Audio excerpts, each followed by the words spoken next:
자 여러분 빔테크입니다. 빔텍.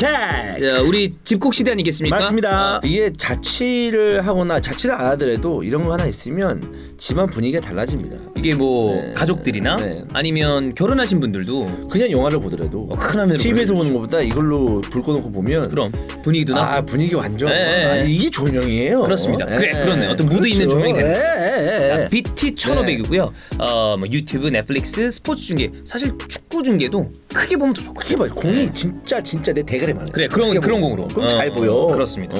만약에 이번 기회에 빔테크를 장만을 하신다면 조금 더 대화면의 어떤 감동을 느낄 수가 있다. HD급 화질이고요. 고성능인데 가성비가 좋습니다. 네, 그거를 꼭 참고를 해주시면 좋을 것 같고 영주형처럼 캠핑 가시는 분들 많잖아요. 캠핑 가서 요거 빔테크로 하얀 벽이나 이런 쏘면서 아니면 텐트 내에서 보시는 분들이 있어요. 야외에서도 이 편안하게 사용하실 수가 있는 게 무선 미러링이 되기 때문에 스마트폰 영상을 편리하게 시청을 하실 수가 있고 노트북이나 스마트폰 없어도 돼요. 왜? USB가 있으니까. USB에 파일 같은 거 담아 놓으셔서 보시면 되고요. 작아요. 작기 때문에 이동도 간편하고 공간의 제약을 비교적 덜 받습니다. 가성비 최상이고 무상 ES 1년입니다. 그렇기 때문에 빔 프로젝트 고민을 하셨던 분이라면 이번 기회에 스마일빔 BT1500 요거 꼭 관심 가져주시길 바라겠습니다.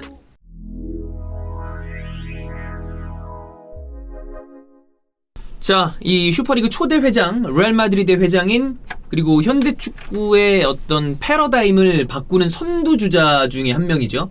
플로렌티노 페레즈 회장이 이 지금 어마어마한 반발과 말도 많고 탈도 많은 이 슈퍼리그에 대해서 본인이 직접 의견을 밝혔습니다. 이거는 미리 요약해서 말씀드리면 니들 이런 거 상관없이 우린 밀고 나간다. 입니다. 현대스포츠에서 자본의 의미를 가장 잘 알고 있고 그렇죠. 또 그 자본으로 역사를 바꾼 인물로 맞아요. 페레스를 표현할 수 있을 텐데 네.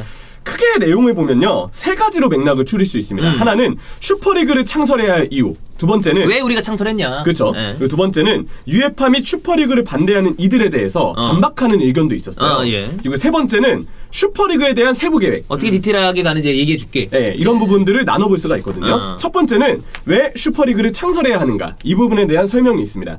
일단 페레스 회장은 축구는 바뀌어야 한다. 이 세상의 모든 사업이 그렇듯이 축구는 변화를 적용하고 받아들여야 한다라고 얘기를 했고요. 축구 산업은 위기다. 우리는 클럽의 재정 위기를 극복해야 한다.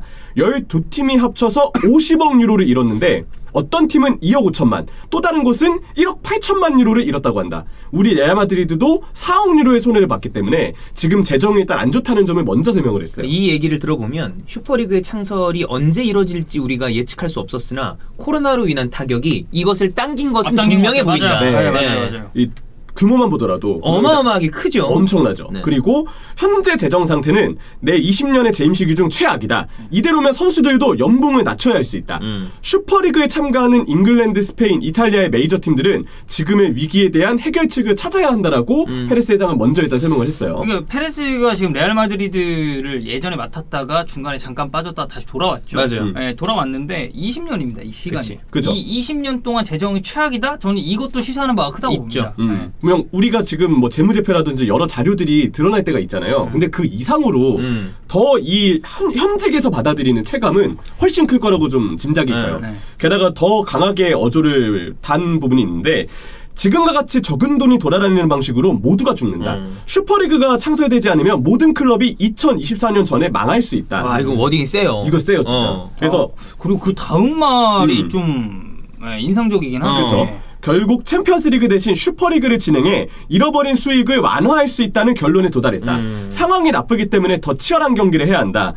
지금은 중계권료의 20% 이외에는 수익이 없으니 팬들이 많이 볼 만한 매력적인 경기를 선보여야 한다. 당연히 B클럽단의 경기가 이에 해당한다라고 얘기를 했습니다. 그러니까 결국에는 뭐 스포츠는 팬들이 있어야 되고 근데 이제 이 팬들은 현지에 있는 그러니까 이 경기를 직관하는 팬들뿐만이 아니라 TV나 뭐 이런 뉴미디어 매체 이런 걸 통해서 경기를 실질적으로 보는 왜냐면 이들 때문에 결국에는 이 중계권료라는 게 발생을 맞아요. 하게 되거든요. 그쵸. 근데 이 중계권료가 클럽의 수익에 있어서 굉장히 많은 부분을 차지합니다. 점점 커지고 있습니다. 매치데이 수익 그러니까 현지 팬들이 돈을 내고 티켓을 사서 들어가는 그 수익도 어마어마하게 크지만 이제는 중계권료 수익이 점점 기하급수적으로 커지고 있으니까. 근데 기존 방식에서는 전체 중계권료의 20% 이외에는 수익이 없었다고 하죠. 왜냐하면 중간중간에 리그도 받아가야 되는 수익이 있을 것이고 나눠 가지게 되는 부분이 있잖아요. 그러니까 이 부분에 대해서 아마 나눠 갖는 것에 대한 어떤 불만도 또 있었을 거예요. 맞아요. 네. 그래서 오히려 페레스 회장도 그리고 다른 이 참가팀들도 마찬가지겠지만 더 직접적으로 중계권료의 수익을 더 큰 비중으로 가져가겠다. 이거를 슈퍼리그를 통해서 이루려고 하는 목적이 다분해 보이고요. 저는 이 지금 추가하는 내용이 페레스 회장의 개인적인 성향, 약간 이 사람의 도전적인 정신, 기업인이기 때문에 좀 뭔가 가지게 되는 의지가 좀 잘 표명된 부분이라고 보게 되는데 나는 이 부분이 되게 핵심적인 부분이라고 생각을 하고 이 부분 우리 히든풋볼 EPL에서 얘기한 적이 있었거든요. 일단 보겠습니다. 네, 젊은이들이 더 이상 축구를 보지 않는 이유가 무엇인지 분석했는데 수준이 떨어지는 경기들이 너무도 많았다. 이거는 뭐 해석의 차이거든요. 수준이 떨어진다, 아니면 재미가 없다, 아니면 뭐 정말 네임밸류가 부족하다. 다양한 의미로 해석이 됩니다. 젊은이들은 플레이스테이션에 시간을 보내고 축구 경기는 너무 길어서 지루하다고 말하고 있다. 이들을 잡기 위해선 매력적인 경기를 늘리던지 축구 경기 시간을 줄이던지 해서라도 어떻게든 방법을 찾아야 한다. 슈퍼리그는 늘 매력적인 경기를 선사할 것이고 다음 시즌부터 당장 시작하기 위해 시즌 중 창설을 발표하게 됐다라고 했습니다. 저는 이게 되게 현실적이라고 생각하는 건 제가 그래도 한 4년, 5년 전에 이제 스페인에 있었잖아요. 제 나이 또래 그때 제가 이제 26 이럴 때였으니까 제 나이 또래 스페인 친구들 중에 적어도 내가 알고 지낸 애들 중에 축구를 그렇게 광적으로 좋아하는 애가 없었어요. 나는 스페인 사람이면 무조건 그냥 완전 개 미쳐 있을 줄 알았거든. 축구만, 온리 사커, 네. 온리 풋볼. 아 근데 생각보다 그런 애들 많이 없더라고. 우리로 와봅시다. 유럽까지 갈 거 없이 요즘에 물론 여러 가지 이 유료 전환 이런 것도 있을 것이고 시간적인 어떤 한계도 있을 텐데 축구를 예전처럼 많이 보지 않습니다. 정말 많이 보지 않습니다. 로라죠 사실. 거기에 핵심이 있습니다. e스포츠로 지금 뭔가가 많이 넘어가고 있어요. 맞아요. 왜 올림픽과 이런 e스포츠 대회가 점점 더 커지고 대형 기업들이 e스포츠에 투자를 하고 스포츠 기본 구단들이 e스포츠 단을 만들려고 하는지에 대한 생각을 해봐야 되고 그리고 우리 그거 기억나나요? 생각보다 이 축구와 관련된 어떤 미래적인 논의가 있을 때 항상 나오는 얘기. 축구 90분 길다. 15분씩 4쿼터로 그래, 바꿔야 된다. 4쿼터 바꿔야 이 얘기 된다. 우리 가끔 했었잖아. 그래. 그러니까 이제는 젊은 사람들이 90분이 긴 거야. 45분을 이걸 보고 있어야 돼? 이거는 시대가 바뀌고 세대가 바뀐 거기 때문에 요즘에 영화 유튜버들 그거 되게 조회수 잘 나오죠. 사람들이 결과까지 나와 있는 15분에서 20분짜리 요약 영상을 보고 싶어 한대요. 맞아요. 그거 맞네. 풀 영화를 보고 싶어 하는 사람들은 영화를 좋아하는 사람들. 근데 그거 말고 재미있을 것 같아. 내용도 궁금해. 띡띡띡 넘긴 다음에 결과 우리 글 긴 거 칼럼 세 줄 요약 없으면 조회수가 떨어지는 거. 맞아. 알잖아. 알죠. 알잖아요. 결국 그런 부분이 있죠. 이게 전체 산업의 흐름을 바꿔놓고 있다는 판단을 페레즈가 한 거고 나는 이거는 이 사람의 슈퍼리그 창설에 대한 어떤 옳고 그름을 떠나서 산업에 대한 판단은 나는 맞다고 봅니다. 네. 제가 봤을 때 지금 만약에 롤챔스랑 챔피언스리그 결승이랑 동시간대 한다 치죠? 연령대별로 조사하면 어린 연령층은 제가 봤을 때 무조건 롤챔스. 전 세계로 봤을 때 나는 거기라고 봐요. 난 무조건 롤챔스라고 근데 봐요. 이 세대가 계속 지나가면 지나갈수록 롤챔스가 더 올라갈 가능성이 크죠. 그렇죠. 네. 게임 파이가 워낙 상업적인 가치가 훌륭하고 어마어마하게 크니까. 그 안에서 돌게 되는 돈의 네. 규모도 크니까요. 그러니까 그 부분에 대한 어떤 위협을 느꼈을지 몰라요. 그래서 저도 마찬가지로 페레스가 지금 산업을 분석하고 변화에 대응을 어떻게든 해야 된다라고 얘기한 부분은 일맥상 좀 맥락이 이해되는 부분이 있다. 저도요. 네, 그렇게 좀 보여지게 되고요. 이제 두 번째 맥락입니다. UEFA 혹은 슈퍼리그를 반대하는 이들에 대해서 반박 의견이죠. 반박을 했는데 UEFA는 첫 유러피언컵 출범 때도 반대했던 곳이다.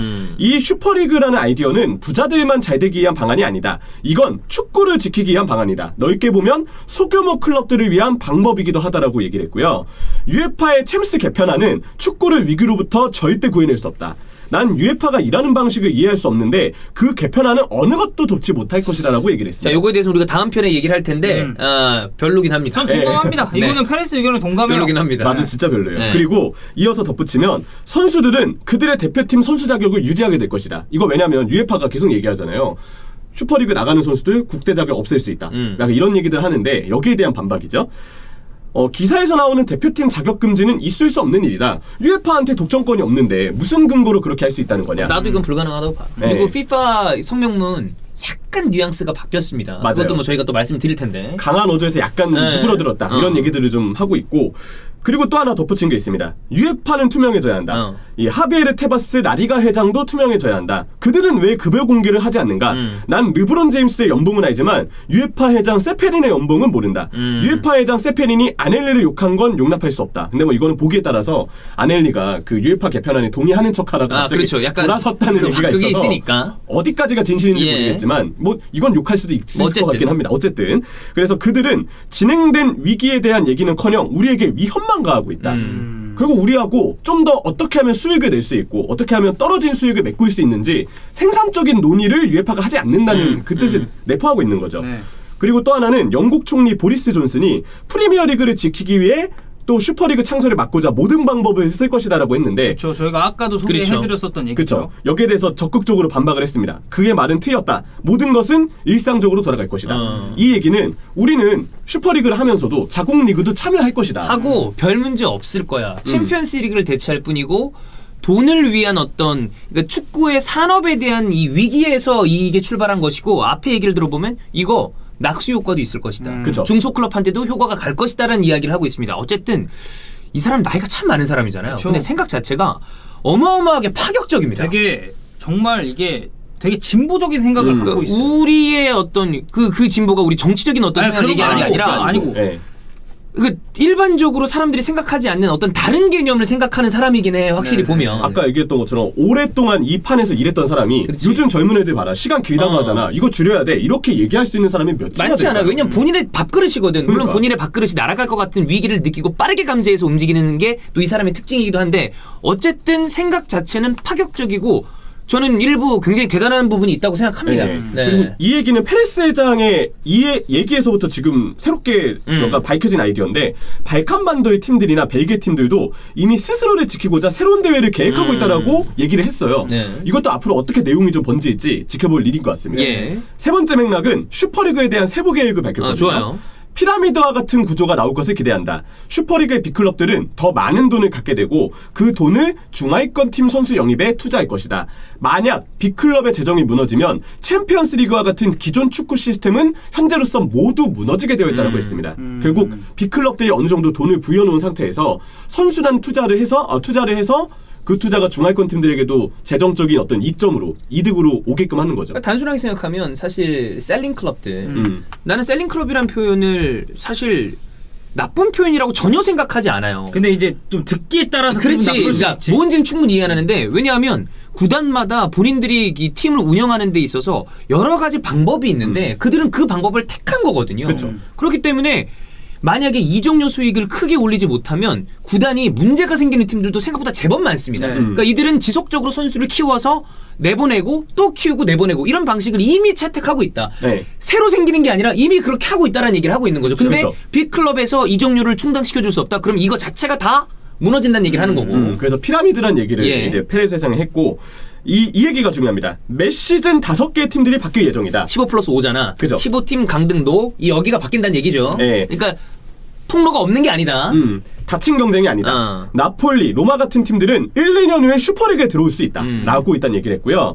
파리에게는 아직 초청장을 보내지 않았다. 독일 클럽과도 어느 얘기도 하지 않았다. 만약 파리 생제르맹이나 바이언이 초청을 거부해도 슈퍼리그는 취소되지 않는다. 지금은 12팀이 구성되어 있지만 우리의 목표는 어쨌든 15팀이다. 이렇게 얘기를 했고요.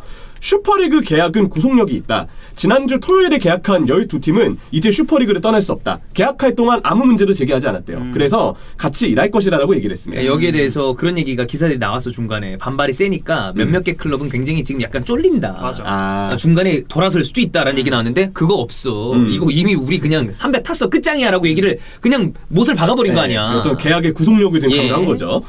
우리 팀의 선수들은 나에게 아무것도 따지지 않았다. 이 레알 마드리드 선수들인데 그들은 우려하는 것이 없다. 모든 구단이 다 마찬가지의 상황이다라고 했거든요. 레알 마드리드 자체적으로는 확실히 얘기가 좀 안 나오고 있어요. 맞아요. 문제는 지금 리버풀의 클롭이나 밀너 같은 선수들의 반응만 보더라도 내부적으로 이게 언질이 있었을지는 모르겠어요. 현재로서 모르겠어요. 타 클럽들은 모르겠어요. 네, 투에도 인터뷰를 보면 이건 보드진이 할 일이지 나 아무것도 모른다 이런 얘기의 네, 뉘앙스를 그렇죠. 밝혔으니까 그 이야기를 더 이어가면 우리는 심판을 향상시킬 것이다. 재정 투명화를 위해 FFP 룰도 있을 것이다. 샐러리 캡은 55%를 생각하고 샐러리 캡에 있다. 대한 얘기도 했어요. 이게 예. 결국 있다는 얘기죠. 그렇죠. 이미 구상이 다 되어 있는 돼 것 있다는 같고 얘기고. 나중엔 유럽 슈퍼리그의 2부 리그가 생길 수도 있다. 우리는 3년을 준비해왔고 그동안 방송국들로부터 오퍼도 받았다라고 했습니다. 뭐 방송국은 당연히 물지. 미친 듯이 달려들었을 것이고 네. 슈퍼리그 디비전 2에 대한 얘기도 하는 거죠. 네이션스 리그처럼 된다고 생각하면 그렇죠. 될 것 같습니다. 일단은. 네. 예. 그리고 이제 마지막 내용들은 약간 농담조인데